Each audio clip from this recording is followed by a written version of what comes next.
এখানে আইসা train break হওয়ার পরে আমরা এখানে দেখছি যে অল্প একটু আগুন, তো হঠাৎ করে আগুন পুরাটা আস্তে আস্তে ধরে গেছে, ঠিক আছে। এদিকটা পুরা কালা ধোঁয়ায় পুরা চোখ অন্ধকার। তো আমরা ভিতর দিয়ে ঢোকার সময় চেষ্টা করছি, কিন্তু আমাদের চোখ আর নিঃশ্বাস নেওয়ার মতো যান আর কি ভিতরে।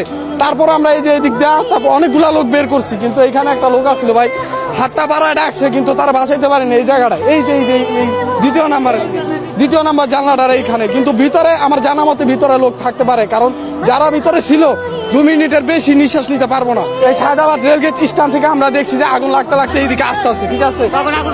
তখন আগুন কম ছিল, তো এখানে আমরা দৌড়ে আস্তে আস্তে দেখি আগুন ভালোই আগুন ধরে গেছে। ট্রেন আসাকালীন দেখতেছি আমরা এদিক থেকে আগুন ধরতেছে।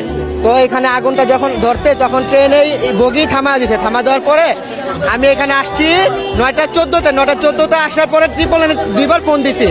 2বার ফোন দেওয়ার পরে তারা বলছে আমরা ঘটনাস্থলে লোক পাঠাচ্ছি, কিন্তু